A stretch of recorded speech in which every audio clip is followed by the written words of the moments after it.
Oi, meus amores. Vamos começar agora a conversar sobre a nossa prova de hoje. Uma prova linda que vocês devem ter se divertido, estar se divertindo muitíssimo. E, claro, vamos começar pela redação. Trouxe aqui para nós. Bom, primeiro vocês devem ter reconhecido vagamente essa temática. E aí, vamos começar pela redação, por quê? Porque pela redação que a gente começa a fazer a prova, não é mesmo? Nós devemos, então, nos apropriar do tema. Aí faz aquele planejamentozinho básico, rolou, ok. Não rolou, vai para a prova, mas o planejamento tem de rolar antes de começar a fazer a prova.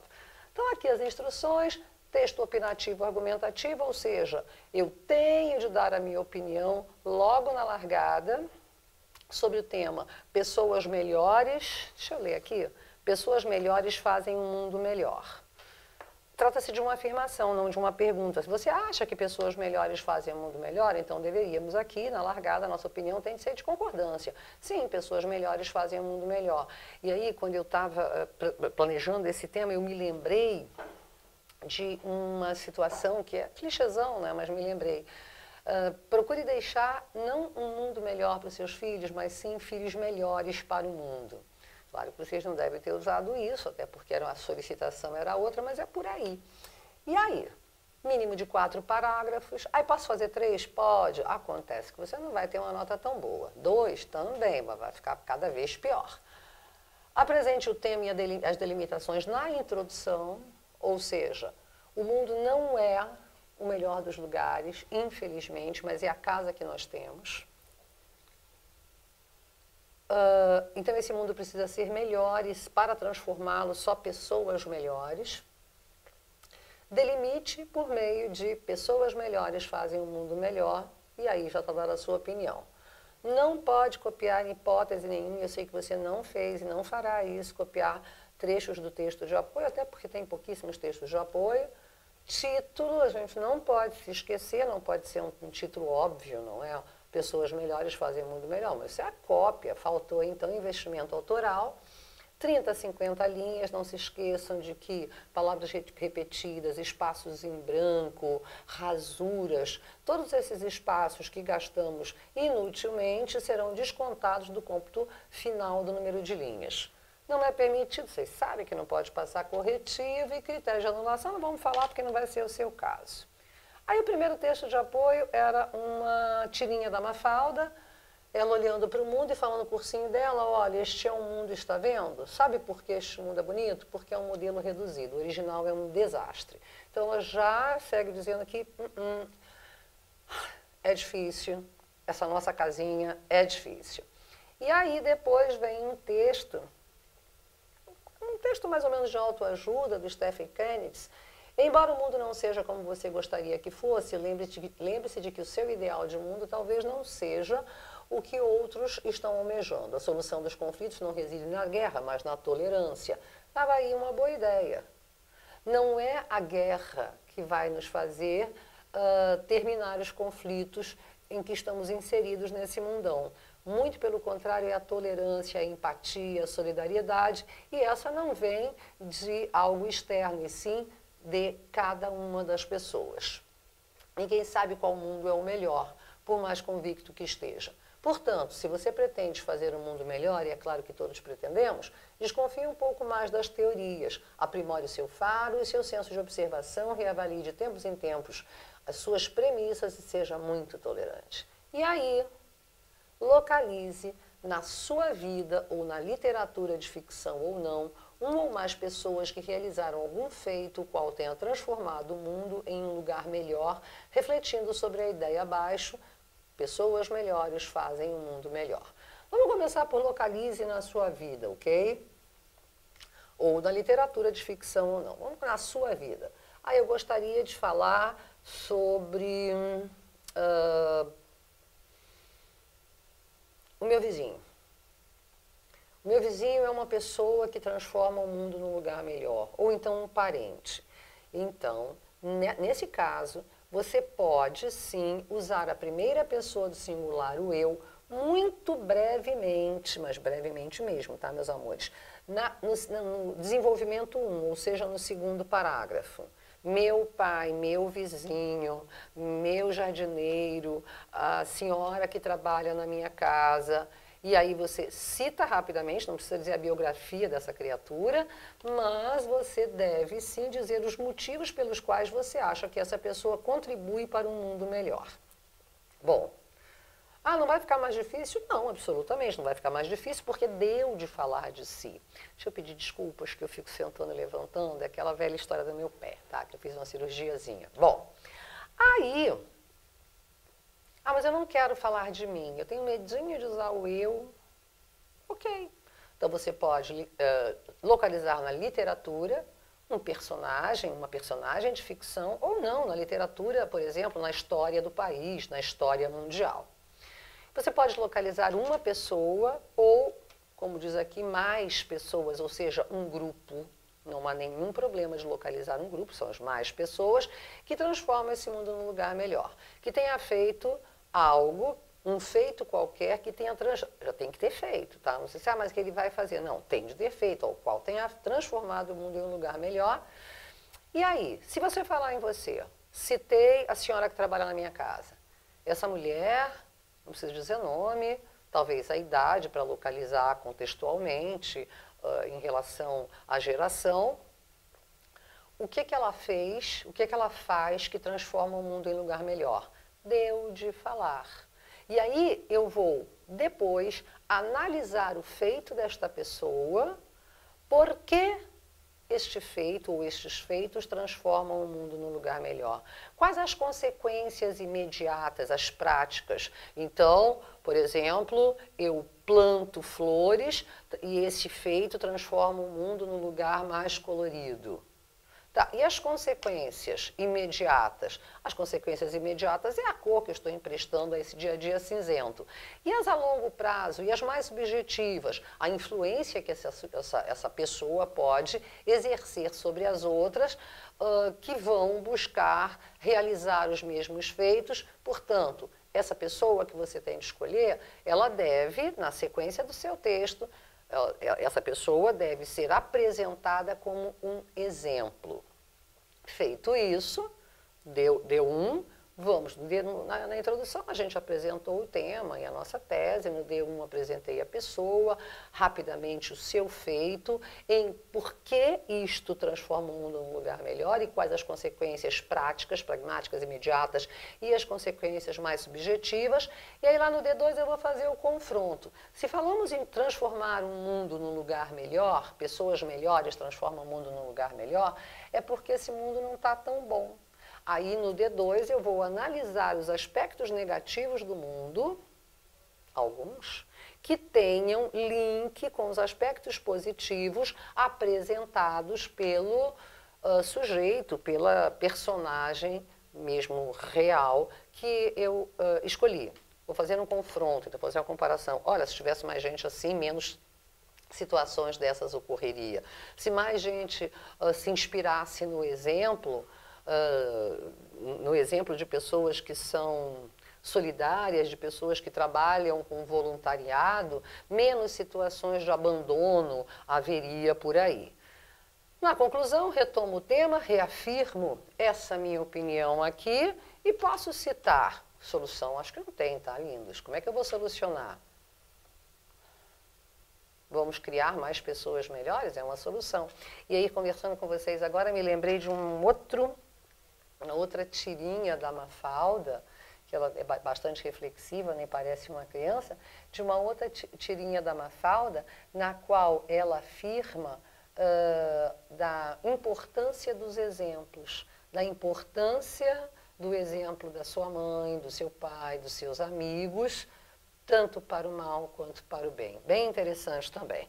E aí, olha só o que está dizendo aqui, para a gente não se preocupar. Para a avaliação do seu texto, o que estará em análise não serão a pessoa ou as pessoas escolhidas, nem o fato ou os fatos que você acredita ter ou terem transformado o mundo, tampouco o âmbito em que ele ou eles ocorreram. Pode ser um âmbito familiar, mas sim sua capacidade de discutir o tema proposto, vinculando a pessoa, desculpa, ao ato de transformação. E aí, falar dessa transformação, da influência, do exemplo e como o mundo poderá melhorar. Justifique sua escolha, quer dizer, por que eu escolhi, analise os resultados os concretos do feito dessas pessoas para a sociedade, da ação dos indivíduos escolhidos. Vocês devem se lembrar mais ou menos que discutimos, mais ou menos não, com certeza, que discutimos com bastante cuidado temáticas semelhantes a essas. Ou seja, de uma abordagem mais filosófica, mas isso não significa que devemos perder a objetividade. Agora sim, vamos começar a nossa prova de redação. Me dá só um minutinho aqui que eu vou trocar de tela. Que essa aqui está num lugar e a outra está no outro lugar. E a gente já vai começar a falar do nosso simulado, turminha. Espero que vocês estejam gostando. Espera aí que eu vou maximizar aqui, tá bom? Vamos à apresentação dos slides do começo para a gente ver essa tela linda. Tá aí, bolinha se mexendo. Turma, espero que vocês estejam gostando, tenham gostado. Ai, Tereza, mas você se puxou, né? Textos enormes. Mas é a URGS, né, meus anjos? Fiz a exemplo da URGS. Ou seja, 3 textos, um deles bastante grande.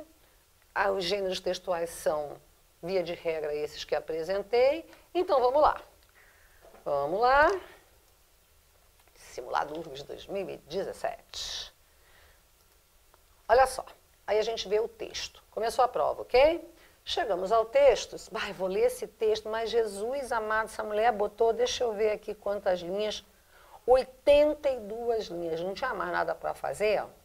Uma página inteira de texto. Primeiro que o texto é bastante interessante, tá? Segundo que o texto, vocês vejam, Luiz Augusto Fischer.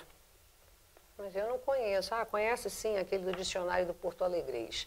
É muito comum na URGS, ou seja, na FAURGS, que faz a nossa prova da URGS, essa banca, é muito comum que essa banca use textos de autores gaúchos. E o Fischer, contemporâneo, escreveu, entre outras obras, só que essa é a mais comum, o Dicionário do Porto Alegrês, um baita professor, um doutor em português, fantástico, maravilhoso, em literatura, o cara sabe tudo. E faz uma análise bem interessante sobre o momento atual brasileiro, tá? Então, vou ler o texto, né? Não, o que a gente faz em primeiro lugar? A fonte, Luiz Augusto Fischer, disponível em ZH Clique RBS, ou seja, um texto veiculado numa mídia de grande alcance, portanto, não é um texto específico para esta área ou aquela outra área. Feito isso, deixa eu voltar aqui, eu vou para o título, As Mentes que Pensaram o País. Claro que ele está fazendo aí uma metonímia, né? Mentes, não são as mentes apenas, é a criatura, as pessoas que pensaram o país. Que país? Brasil. Até porque confirmo essa hipótese na linha 1, o Brasil. Então, agora eu vou ler o texto. Calma, meus amores, calma, calma. Agora a gente vai para a pergunta de número 1. Analise as afirmativas de acordo com o sentido global do texto. Bom, então a primeira pergunta é uma pergunta de compreensão do texto, como um todo, porque aqui temos com o sentido global. Muitas vezes, quando eles pedem a ideia central, a gente procura no primeiro parágrafo. Não é o caso. Aí sim, tem de ler o texto. Feita a leitura do texto, eu não vou maçá-los lendo esse texto todo, porque ele é longo e vocês têm esse simulado. Então, temos assim, afirmativa 1. Na afirmativa 1, o frágil pensamento crítico brasileiro encontra a mais contundente, assim, muito forte, explicação na implantação de cursos superiores no país. Está errada essa afirmativa. Por quê? Se nós voltarmos ao texto, e agora precisaremos voltar ao texto, lá nas linhas 4 a 6, olha só o que a gente vai ler. Vamos ler desde a linha 1. Dos países grandes da América, o Brasil foi o último a ter cursos superiores e a universidade, digna do nome entre nós, não chega a ter um século de vida. Se precisar de uma explicação para a fragilidade do pensamento crítico no país, aí está uma das mais fortes. Ah, Tereza, tá certo, então. Olha só o que se afirma aqui.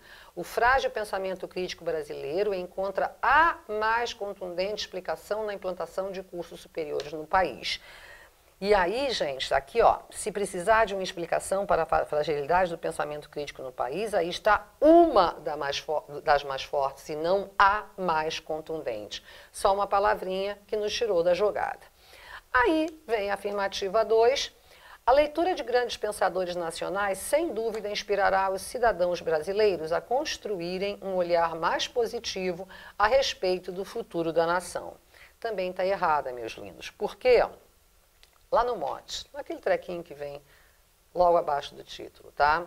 Em tempos de crise aguda, grandes pensadores nacionais podem oferecer olhares sobre o passado que nos ajudem a entender o presente e talvez até inspirem algum otimismo sobre o futuro. Então, olha só, no trecho, nesse trecho que a gente acabou de ler, que é esse motezinho que está aqui, o que é apontado? Nesse trecho, se aponta para a possibilidade, talvez até inspirem, de que a leitura de grandes pensadores nacionais venha a permitir uma postura mais otimista acerca do país. Ao passo que, na afirmativa 2, diz que a leitura dos grandes pensadores, sem dúvida, inspirará os cidadãos brasileiros. Ora, lá é talvez, aqui é sem dúvida. Aí, sabe aquela dica que eu já disse para vocês? Quando forem observar alternativas ou afirmativas, desconfiem das que têm palavras fechadas, expressões fechadas de cunho categórico. É o caso do sem dúvida. Ah, então vai estar errado. Possibilidade de erro existe. Aí eu vou ao texto e confirmo. Então só pode ser a letra C, né? Representantes da inteligência nacional dos anos 1930 emergiram no passado a fim de traçar um diagnóstico do caráter da nação, o qual, a despeito das generalizações, mantém-se fonte de esclarecimento. Tá certo, gente. Olha só, da linha 53 à linha 59. Vamos ler ali, ó, lá de Gilberto Freire, tá? Gilberto Freire com Casagrande e Senzala, 1933, então, ó, anos 30, e Sérgio Buarque de Holanda, com Raízes do Brasil, 36, são os dois casos mais salientes. Ambos legíveis até agora, emergiram no passado para diagnosticar nosso mundo, nosso modo de, dados, preceitos, observações, teses, num texto que... Não, peraí, só um pouquinho. No nosso modo de ser, as generalizações de um e outro soam agora um tanto forçadas. Mas ele falou, são forçados, mas ambos legíveis. Assim sendo, a 3 está correta ao afirmar que representantes, citaram-se esses dois, dos anos 30, mergulharam no passado para traçar um diagnóstico do caráter nacional e fala-se em generalizações, né? As generalizações de um e outro soam um tanto forçadas, mas ainda se mantém como fonte de esclarecimento, quando diz que eles ainda são legíveis. Portanto, está aí o porquê de a resposta ser Canadá. Letra C, apenas a 3 correta. Está aí, chegou a bolinha. Vamos para a 2. A 2 também é uma questão de texto. Na primeira afirmativa, só um pouquinho, tá.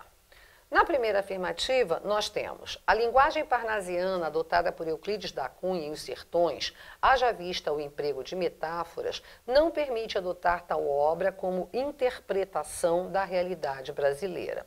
Está incorreta. Vamos reler o terceiro parágrafo para provar essa incorreção. 2. Tá aqui. Tá aqui. 1, 2, 3. A rigor, começa ali comigo da linha 19, tá? A rigor, é apenas no começo do século XX que vamos encontrar textos capazes de golpear o metafórico rosto brasileiro. Euclides da Cunha não usou metáfora, é uma metáfora sobre o rosto brasileiro, rosto metafórico, ou seja, umas comparações implícitas aí. Primeira data, 1902. quando sai a edição de Os Sertões de Euclides da Cunha, misto de relato de guerra civil com teoria da opressão contra os sertanejos miseráveis, escritos numa improvável linguagem parnasiana, mas dedicado ao combate crítico. Então, olha só o que tem lá na 1. A linguagem parnasiana adotada por Euclides da Cunha, em Os Sertões, haja visto o emprego de metáforas, não o rosto que é metafórico, não permite adotar tal obra como interpretação da realidade brasileira, mas ele disse que adota, lá em 1902. Então, está errado. Vamos para 2. De acordo com o 4º parágrafo, a literatura nacional valeu-se de estudos sociológicos para construir algumas das páginas de destaque das letras brasileiras. Vamos voltar no texto ao 1, 2, 3, 4. 1, 2, 3, 4.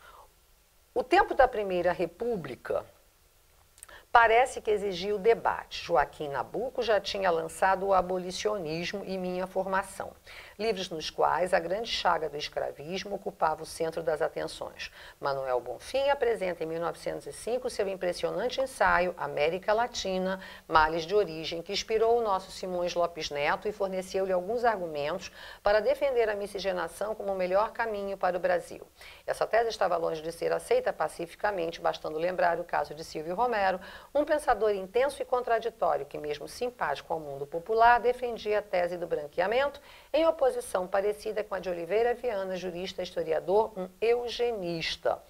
Então, assim, a gente lê aquele trecho de Manuel Bonfim até miscigenação como o melhor caminho para o Brasil, ou seja, da linha 30 à linha 34, e confirma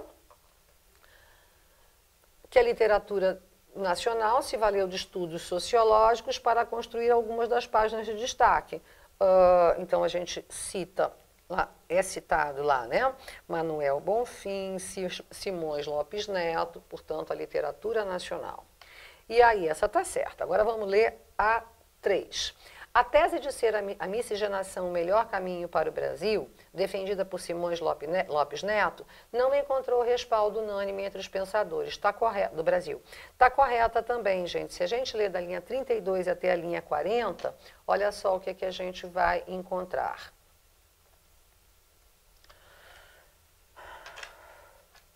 Males de Origem que inspirou nosso Simões Lopes Neto e forneceu-lhe alguns argumentos para defender a miscigenação como o melhor caminho para o Brasil.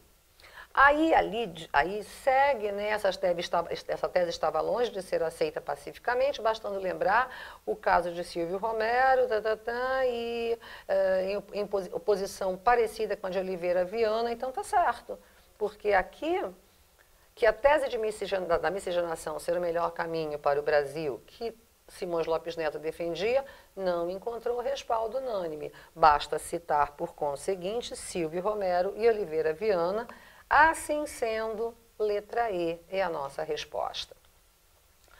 Agora vamos para uma questão que remete à semântica das palavras e, portanto, a estruturação desse texto. Vamos ver.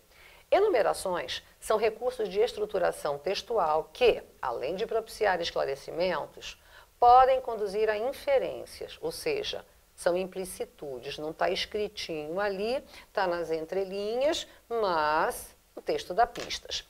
A respeito das enumerações utilizadas pelo autor no texto, considere as afirmações abaixo quanto ao último parágrafo. Então, vamos lá. Último parágrafo.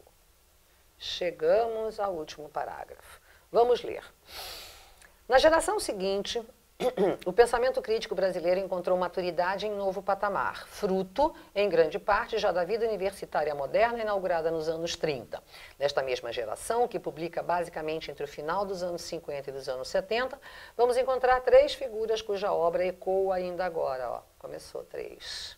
Celso Furtado, que se pode ler em suas várias obras, defende uma visão emancipacionista do Brasil, apostando que seria possível internalizar os mecanismos de controle do desenvolvimento. Darcy Ribeiro, antropólogo e ensaísta, quis ver um horizonte de integração das várias etnias que compõem o Brasil e dos vários países americanos, no otimismo que se completou com sua ação política a favor da cultura e da educação.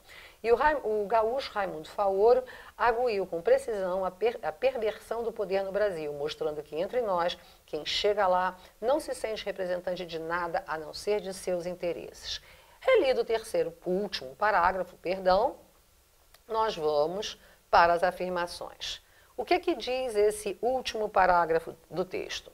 A opinião do autor a respeito da obra de Celso Furtado não é elogiosa, é neutra. Como se depreende da palavra apostando, o que remete a jogos de azar que nada tem de científico. Bobajada pura, né, gente? Olha só. Porque o autor, o Luiz Augusto Fischer, em nenhum momento opina sobre a visão desses dois primeiros autores citados, no caso Celso Furtado e depois Darcy Ribeiro.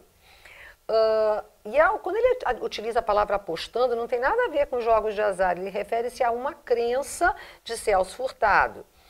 E é só uma crença, é metafórico, apostando, ele apostava, ele acreditava, ele cria. Aí a 1 está errada. Vamos para 2. O autor atribui à obra de Darcy Ribeiro certo viés de ingenuidade, como se pode deduzir das palavras horizonte e otimismo. Ele não dá opinião.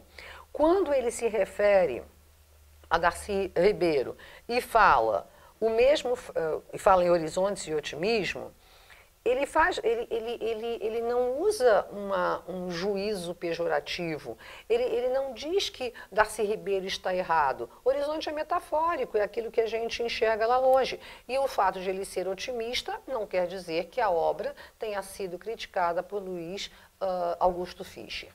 Então, a 1 e a 2 estão incorretas. E aí, vamos ver a terceira. O autor, ao citar a obra de Raimundo Faoro, estabelece juízo de valor, ou seja, aí ele opina, no que diz respeito à análise do estudioso sobre o poder no Brasil, conforme é possível inferir, que ele fez, o Luiz Augusto Fischer emitiu uma opinião, teve um juízo de valor, inferir por meio da palavra precisão. Olha só. É um breve ensaio que a gente deu do Luiz Augusto Fischer, tá? Ele se posiciona favoravelmente às opiniões de Raimundo Faoro, atribuindo à obra de Raimundo Faoro o senso de exatidão, que ele analisou com exatidão, com precisão, as relações de poder no Brasil. Então, meus amores, a resposta apenas a 3 está correta, Brasil. Certo? Vamos lá para a nossa questão de número 2. Agora a gente tem uma questão claríssima de pontuação, típica da URGS, de reescrita, de substituição. Considere as seguintes propostas de alteração de sinais de pontuação no texto. 1. Supressão do travessão em nos ajudem a entender o presente e talvez até inspirem algum otimismo sobre o futuro. Lá no lead, naquele pedacinho que não é numerado, que vem imediatamente abaixo do título desse texto. Olha, não precisa nem voltar ao texto. Eu posso suprimir aqui, nos ajudem a entender o presente e talvez até inspirem algum otimismo sobre o futuro. Ora, temos nessa situação... Vou ter que voltar ao texto para mostrar uma coisinha para vocês. Ó, em tempos de crise aguda, grandes pensadores nacionais podem oferecer olhares sobre o passado, que nos ajudem a entender o presente. Quem é que pode nos ajudar a entender o presente? Os olhares. E talvez até inspirem algum otimismo. Quem é que talvez até inspire? Os olhares. Então, a gente tem aqui o mesmo sujeito. Assim sendo, queridos, aquele travessão tem o único objetivo de ênfase. É enfático esse travessão. Poderia ser suprimido e não haveria incorreção ou alteração de significado. Tá? Depois, a gente vai para a de número 2. Substituição das vírgulas na linha 1 e na linha 2 por travessões. Precisamos voltar. Vamos só lembrar uma coisinha? Quando é que a gente substitui entre vírgulas por travessões? Só podem ser os entre vírgulas, tá? Entre vírgulas, travessões e parênteses equivalem-se. Logo, eu preciso de uma entre vírgulas. Vamos voltar à linha 1 e à linha 2 para saber se há de fato um entre vírgulas lá. Aqui. Dos países grandes da América, olha a primeira vírgula, o Brasil foi o último a ter cursos superiores. E universidade digna do nome entre nós. Não, gente, acontece o seguinte, não pode. A primeira vírgula dos países grandes da América isola uma adjunta adverbial deslocado. A segunda vírgula, depois de superiores, isola duas orações coordenadas ligadas por um e aditivo, cujos sujeitos são diferentes. A gente sabe que essa vírgula é facultativa, no entanto, opção do autor. O Brasil, sujeito de ter, e universidade, sujeito de não chega. Então, a gente não pode fazer essa substituição. Aí, está errada 2. Sou solidária com vocês nesse negócio de voltar para o texto, tá? E, por fim, substituição dos 2 pontos na linha 21. Voltando à linha 21. Aqui. A rigor, é apenas no começo do século XX que vamos encontrar textos capazes de golpear o metafórico rosto brasileiro. Primeira data, 1902, quando sai a edição do Sertão. Bom, aí a gente vai ver que mandaram que a gente tirasse esses 2 pontos depois de primeira data e em seu lugar colocássemos ponto e vírgula. Ora, os 2 pontos introduzem uma explicação. Primeira data, 1902. Estou explicando qual foi a primeira data.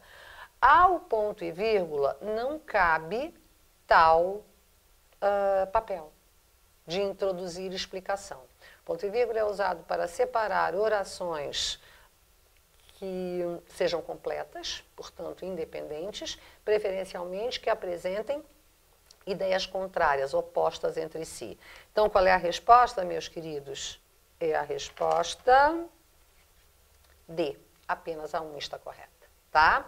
Vocês viram esse enunciado? Que, desconsiderando eventuais ajustes no emprego de letras maiúsculas e minúsculas, prestem bastante atenção a isso, é típico da URGS, ou seja, porque senão a gente vai pirar, ai, mas não tem resposta. Tem, tá aqui, eles mandaram desconsiderar. Agora, vamos para a questão de número 5. De novo, de proposta de reescrita, certo? Eles perguntam o seguinte, é aquela questão da funcionalidade das classes, tá? Numa ordem, certo homem certo, mudou. Em determinada ordem, pode haver, um significado, em outra ordem das palavras, outro significado. Então, o deslocamento de segmentos de um texto pode ou não, é fato, afetar as relações de sentido. Assinale a alternativa em que o deslocamento do texto em destaque para imediatamente antes do nome a que se refere, não manteria as relações de sentido. A resposta é A. Por quê? Países grandes, dimensões. Grandes países, projeção em nível internacional, na área financeira, na área política, enfim. Mudou. Agora, você terá um futuro brilhante, você terá um brilhante futuro. Essa é uma escala inédita, essa é uma inédita escala. Tem uma sofisticada formação, uma formação sofisticada, ou interesses pessoais interesses, dá absolutamente no mesmo.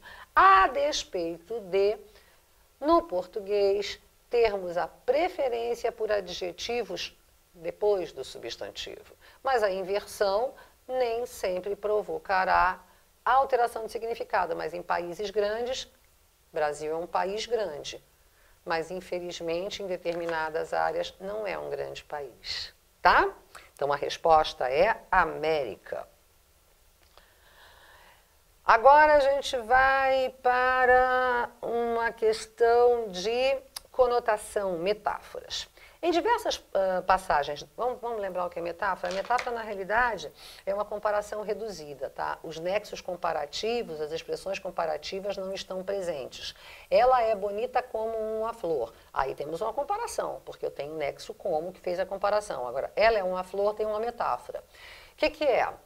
Um elemento, ela, outro elemento, flor, aproximo esses dois elementos e implicitamente eu espero que todos entendam, claro que eu não vou fazer metáfora obscura, eu acho um elemento comum entre o elemento A e o elemento B, o elemento C comum. Beleza, delicadeza, enfim, tudo que eu posso atribuir a uma flor. Então, em diversas passagens do texto, o ensaísta vale-se de metáforas para fazer referência às obras de grandes pensadores nacionais e à opinião deles. Deixa eu falar para vocês por que é um breve ensaio. Eu estou falando ensaísta, né? É um breve ensaio porque trata, a temática ali tratada não é uma temática circunscrita no tempo, não é uma temática circunscrita no espaço. É uma temática atemporal, que interessa, claro, num primeiro momento, aos brasileiros que pensam o país, mas em outro momento, a todos os estudiosos que pensam o Brasil, os brasilianistas, por exemplo. Por isso que é um breve ensaio, não é um artigo. O artigo é circunscrito ao contexto, então ele é circunscrito temporal e espacialmente. Assinale a alternativa que não contém uma dessas metáforas. Lá longe, lá onde a mão não alcança. Precisamos voltar ao texto, tá? Não tem como. Aí, vamos lá. Linhas 16 e 17. Vou fazer bem rapidinho, tá? Num texto que pretendia ajudar a viver... Vocês viram que eu nunca começo do ponto, né? Eu vou um pouco antes. Num texto que pretendia ajudar a viver o Brasil, este país ainda e sempre à espera de um futuro brilhante, que sempre está um pouco mais adiante, lá onde a mão ainda não alcança. Futuros não são alcançados por meio da mão. Então temos aí uma metáfora, um jogo de palavras que é muito longe, a mão não alcança como se fosse qualquer outro objeto. Temos aí sim uma metáfora. Vamos ver agora.